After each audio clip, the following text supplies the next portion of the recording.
On est reparti pour des cours de maquillage et aujourd'hui on va se concentrer comme vous avez pu le voir au titre. Donc ça va être l'anti-cerne et la poudre. Donc ne perdons pas de temps, c'est parti. Donc on va commencer avec l'anti-cerne. Donc quel est l'objectif d'un anti-cerne? Donc comme le dit bien son nom, ça va donc camoufler les cernes et ça va pouvoir illuminer le contour de l'œil. Donc vous allez avoir 3 catégories pour répondre à vos besoins en fonction de votre type de peau. Donc vous allez avoir un anti-cerne matifiant qui va être plus pour les peaux mixtes à grasses, des anti-cernes hydratants, donc plus pour les peaux sèches, et des anti-cernes adaptés à tout type de peau. Il existe 3 finis. Donc matifiant, hydratant et tout type de peau, comme je viens de vous le dire. Mais il est préférable d'utiliser un anti-cerne hydratant pour le dessous de l'œil. Même si vous avez la peau grasse, optez plus pour un anti-cerne hydratant. Ça va éviter d'assécher au fur et à mesure le dessous de l'œil. Ensuite, il va falloir que vous sachiez encore la couvrance que vous souhaitiez. Vous allez avoir une couvrance modulable. Donc comme je vous l'ai dit la semaine dernière, la couvrance modulable, c'est quoi? C'est quand c'est vous qui allez déterminer la couvrance que vous souhaitez.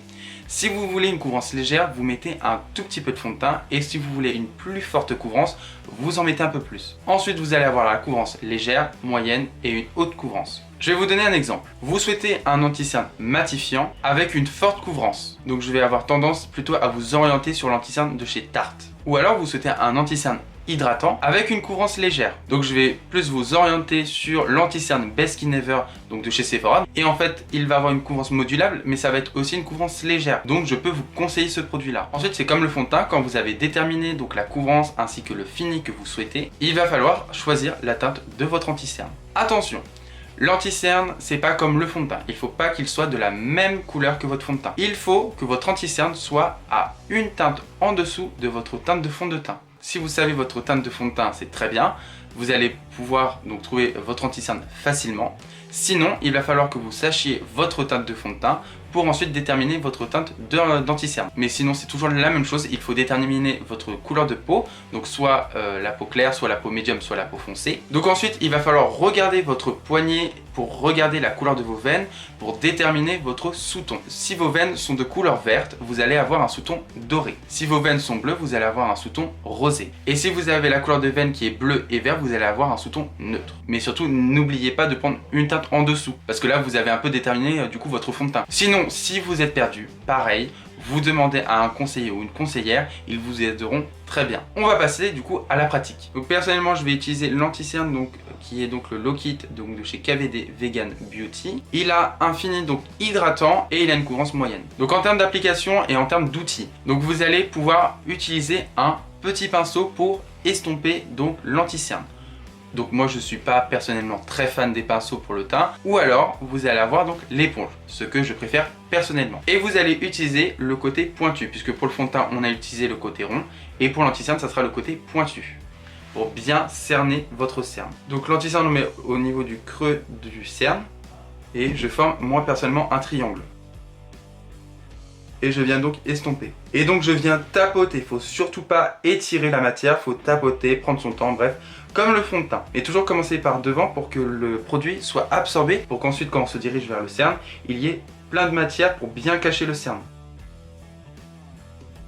Alors moi personnellement j'en mets que au niveau du cerne, j'en mets pas sur tout le visage, mais en général les personnes soit en mettent donc là au niveau du début du front, ils en mettent aussi au niveau du nez pour affiner le nez, au niveau du menton aussi. Donc vous voyez, je prends au début pour qu'ensuite je me dirige vers le cerne et qu'il y ait plein de produits pour cacher le cerne. Donc voilà, nos cernes sont donc camouflés, on va passer à la poudre. Alors quel est l'objectif d'une poudre? Donc tout d'abord, le but principal ça va être de fixer le maquillage, de matifier la zone qui brille et de permettre de rendre la peau lisse et douce. Donc il y a certaines poudres qui vont lisser donc les pores et d'autres non. Donc on va avoir 2 catégories de poudre pour répondre au mieux à vos attentes. On va avoir de la poudre libre et de la poudre compacte. Attention, ce que je vais vous dire par la suite, c'est mon ressenti personnel. Je trouve que personnellement, c'est mieux d'utiliser une poudre libre car je trouve que ça va permettre de mieux fixer le maquillage comparé à la poudre compacte. Alors ce que je conseille moi pour les peaux mixtes à grasse, c'est d'utiliser une poudre libre parce qu'il va falloir que vous en mettez une grande quantité pour fixer le maquillage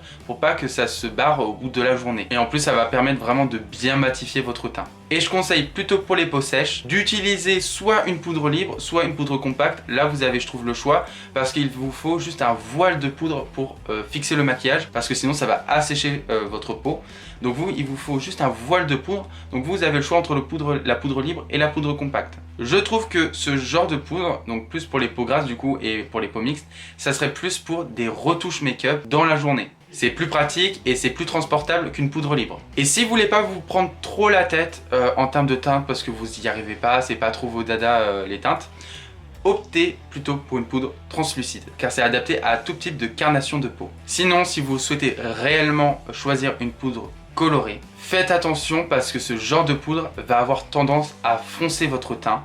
Donc n'hésitez pas à prendre une teinte en dessous de votre fond de teint. On va passer donc à la pratique. Donc moi personnellement je n'ai pas la poudre Too Faced comme vous avez vu sur le diapo, mais j'ai la poudre RCMA qui est une poudre donc translucide. Donc en termes d'outils vous allez avoir plusieurs choix et je vais vous en donner mes conseils. Attention, vous n'êtes pas obligé de ce que je vais vous dire actuellement. Pour les peaux grasses, je vais vous donner un conseil. Il va falloir que vous en mettez une grosse quantité pour vraiment matifier et fixer, parce que nous, comme on a la peau grasse, ça a tendance à vite partir au long de la journée. Donc si vous souhaitez mettre une énorme quantité, optez plus pour une éponge. Et là, sur l'éponge, vous allez utiliser donc le côté pointu. Alors là, on a utilisé l'anti-cerne, donc on va tourner l'éponge et on va utiliser le côté propre. Et vous allez venir tapoter, attention, pas glisser, tapoter et jusqu'à estomper la poudre. Et ensuite, avec un énorme pinceau poudre, vous allez venir enlever l'excédent de poudre qui reste sur votre visage. Et ce que je conseille plus pour les peaux sèches, puisque vous devez en mettre une petite quantité, vous prenez simplement un pinceau, vous en prélevez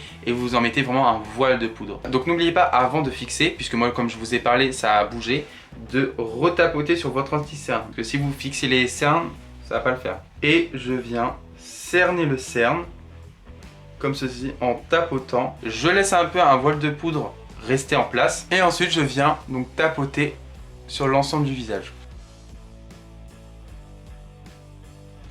Et ensuite je viens enlever avec un gros pinceau comme je vous le disais.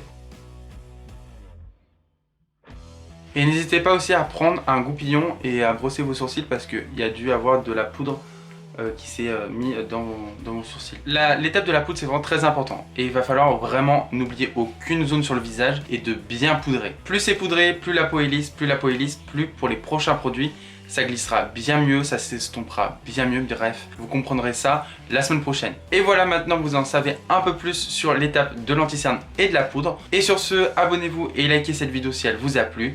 Et sur ce, on se retrouve la semaine prochaine pour une prochaine vidéo.